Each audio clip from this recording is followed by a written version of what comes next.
এই শীত চলে যাওয়ার আগে আগেই যদি আমরা বিট, গাজর, মটরশুঁটি এই সব দিয়ে একটা সবজি বানিয়ে খাই তবে কেমন হয় বলুন তো। এই সবজিটা কিন্তু না খেলে মনে হয় শীতটাই অসম্পূর্ণ রয়ে যাবে। তো এই ঠান্ডায় হেলদি, টেস্টি এবং খুব ঝটপট তৈরি হয়ে যাওয়া বিট গাজরের সবজিটা চলো আজ দেখে নাও। এখানে গাজর, বিট, আলু আর মটরশুঁটি নিয়ে নিয়েছি। এইভাবে আমি টুকরো করে নিয়েছি সব কিছুকে। দেখো সবজিটা কত সুন্দর তৈরি হয়েছে, খেতেও কিন্তু ভীষণ টেস্টি, মুখে লেগে থাকবে। যে বিট গাজর খেতে পছন্দ করে না সেও এক নিমেষে এই সবজিটা খেয়ে নেবে। তো চলো এবার কথা না বাড়িয়ে রেসিপিটা শুরু করা যাক। কড়াইয়ে দিয়ে দিলাম 3 চামচ মতন সর্ষের তেল, কালো জিরা আর শুকনো লঙ্কা ফোড়নে দিয়ে দিলাম। এবার বলে রাখি 15 কোয়ার মতন রসুনকে ঝিরিঝিরি করে কেটে আমি দিয়ে দিলাম। যারা নিরামিষ খাও শুধু এই রসুনটাকে স্কিপ করে দেবে, ব্যাস তাহলেই হবে একদম নিরামিষ রেসিপি। আর যারা রসুন পেঁয়াজ খাও তাদের তো কথাই নেই, রসুনটা অবশ্যই দেবে, তাহলে একটা খুব সুন্দর স্মেল আসে। এবার আমি একটা কাঁচা পাকা টমেটো দিয়ে দিয়েছি। টমেটো অবশ্যই দিতে হবে, অবশ্যই কাঁচা টমেটো হলে বেশি ভালো হয়। তো আমার ঘরে আধা কাঁচা আধা পাকা টমেটো ছিল, সেটাই দিয়ে দিয়েছি। একটু নেড়ে চেড়ে নিয়ে সব সবজিগুলোকে একসাথে করে ধুয়ে নিয়ে দিয়ে দিলাম মটরশুঁটি, বিট, গাজর আর আলু। ব্যাস এবার একটু নাড়াচাড়া করে ভেজে নিলাম। ঢাকনা দিয়ে ঢেকে গ্যাসের আঁচ কমিয়ে মিনিট 2 একটু রেখে দেবো যাতে সবজিটা মজে যায়। ততক্ষণে চলো একটা ভাজা মশলা তৈরি করে নিই। এখানে হাফ চামচ জিরে, হাফ চামচ ধনে, 2 টুকরো ছোট্ট দারচিনি আর একটা ছোট এলাচ, আর নিয়েছি হাফ চামচ গোলমরিচ। ব্যাস এবার সুন্দর করে শুকনো তাওয়ার মধ্যে আমি এটাকে ভেজে নিচ্ছি। একদম হালকা ভাজতে হবে, সুন্দর গন্ধ বের হবে, ঠিক তখনই আমরা গ্যাসটাকে অফ করে দেব, যেন একদম মশলাটা পুড়ে না যায়। এই মশলা দেওয়ার কারণে এই রান্নার স্বাদ দ্বিগুণ বেড়ে যাবে। তোমরা যারা বিট গাজর একদম পছন্দ করো না কিন্তু খাওয়া খুব শরীরের পক্ষে উপকারী জানো, তারা একবার এইভাবে ট্রাই করে দেখো, দেখবে মুখে স্বাদ লেগে থাকবে। ভাজা মশলাটাকে সুন্দর করে গুঁড়ো করে নিলাম। এদিকে দেখো 2 মিনিট হয়ে গেছে, আমার এই বিট গাজর আলুগুলো সুন্দর জল ছেড়ে মজে এসছে।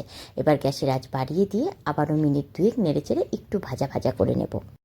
যদিও আজকাল বিট, গাজর, মটরশুঁটি প্রায় সম্পূর্ণ সিজনেই পাওয়া যায় কম বেশি, কিন্তু এই শীতের বিট, গাজর, মটরশুঁটি দিয়ে ঝটপট তোমরা এই রেসিপিটা বানিয়ে খেয়ে দেখো, খুব ঝটপট তৈরি হয়ে যায়, খেতেও অসম্ভব সুস্বাদু হয়। এখানে আমি লবণ, হলুদ গুঁড়ো আর হাফ চামচ চিনি অ্যাড করে দিলাম। মিষ্টিটা অবশ্যই দিও, এই সবজিতে যেমন টক টক ভালো লাগে তেমনি মিষ্টি মিষ্টি ভালো লাগে। ঝালের জন্য 4টা কাঁচা লঙ্কা ফাটিয়ে দিয়ে দিলাম। আর তেমন কিছু ঝাল ব্যবহার করব না, আর তেমন কিছু মশলাও ব্যবহার করব না। এই সামান্য মশলা, সামান্য লঙ্কা, কাঁচা লঙ্কাই এই রান্নাটা এত সুস্বাদু হবে যে মুখে লেগে থাকবে। ভালো করে নেড়ে চেড়ে হলুদ লবণ মিশিয়ে নিলাম, কাঁচা লঙ্কার সমেত একটু ভাজা ভাজা করে নিলাম। এবার আমরা ওই যে গুঁড়ো মশলাটা গুঁড়ো করে নিয়েছি সেটাকে এর মধ্যে অ্যাড করে দেব। ব্যাস তারপর একটুখানি জল ফুটাতে বসিয়ে দেব। ফুটনো জলই অবশ্যই ব্যবহার করবে এই রান্নাতে, না হলে কিন্তু স্বাদটা একদম কমে যাবে। একটু খাটনি হবে, গরম জলটা করে নেওয়ার জন্য যেটুকু খাটনি।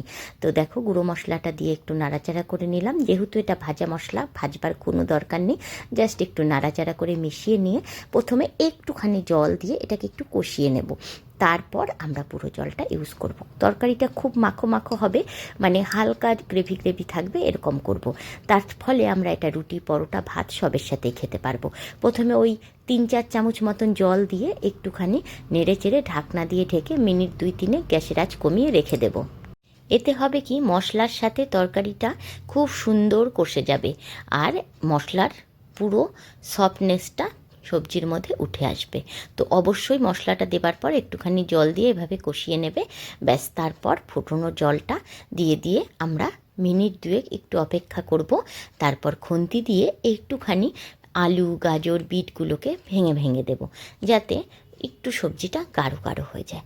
বিশ্বাস করো খেতে এত অপূর্ব স্বাদ হয় না, দেখতে লালচে কালার হলেও অসম্ভব সুস্বাদু হয়। এই দিয়েই পুরো থালা ভাত খেয়ে নিতে পারবে। আর রুটি পরোটা খেতে চাইলেও শীতের দিনে একটু আলসেমি লাগে রাত্রিবেলা ডিনারে বানাতে সবজি। কি বানাবো প্রায়ই মনে হয়। তো তোমরা এইভাবে একবার ট্রাই করে দেখো, খুব ঝটপট হয়ে যাবে, মিনিট 10 সময় লাগবে তোমাদের রান্নাটা করতে, কিন্তু দেখবে কি অপূর্ব স্বাদ হয় খেতে। আর শরীরের পক্ষে, স্বাস্থ্যের পক্ষেও খুব ভালো, কারণ এখানে বিট, গাজর, মটরশুঁটি সবই আছে। আর একটু ওই গ্রেভিটাকে ঘন করবার জন্য, সে স্বাদটাকে বানাবার জন্য একটুখানি আলুও দিয়েছি। তো যাই হোক, এই রেসিপিটা কেমন লাগলো তোমাদের অবশ্যই কমেন্ট বক্সে জানিও আমাকে। রেসিপিটা ভালো লাগলে অবশ্যই একটা লাইক করে দিও, বন্ধুদের সাথে শেয়ার করবার অনুরোধ রইল। আর আমার চ্যানেলে নতুন বন্ধু হয়ে থাকলে চ্যানেলটিকে অবশ্যই সাবস্ক্রাইব করে দিও। ফেসবুক থেকে দেখলে পেজটিকে ফলো করে দেওয়ার অনুরোধ রইল। যারা একদম নতুন রাঁধুনি তারাও এটা খুব সহজে তৈরি করে নিতে পারবে, আর যারা বিট গাজর একদম অ্যাভয়েড করে তারাও এটা খুব সুস্বাদু সমেত, মানে তৃপ্তি করে খেতে পারবে। তো একবার ট্রাই করবার অবশ্যই অনুরোধ রইল। দেখো খুব সুন্দর সবজিটা নরম হয়ে গেছে, বিট গাজরগুলো একদম সুন্দর গলে গেছে। আমি খুন্তি দিয়ে একটু নেড়ে নেড়ে সব কিছুকে ঠেসে ঠেসে ভেঙে দিচ্ছি, যাতে সবজিটা একটু গাঢ় হয়ে যায়। এবার নামানোর ঠিক আগ মুহূর্তে হাফ চামচ ঘি অ্যাড করে দেবে এর মধ্যে। নিরামিষ হলেও দেবে, আমিষ হলেও দেবে, মানে রসুন দিলেও দেবে, রসুন না দিলেও দেবে।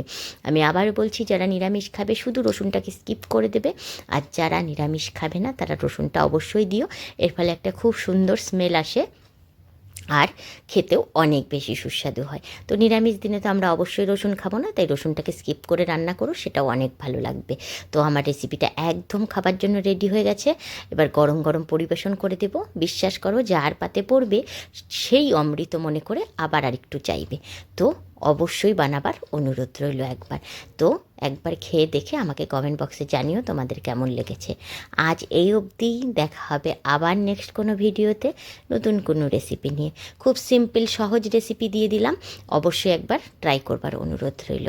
আজ এই অবধি, টাটা বন্ধুরা, বাই বাই। ভালো থেকো, সুস্থ থেকো, আর সুন্দর সুন্দর প্রোটিন খাবার খেও।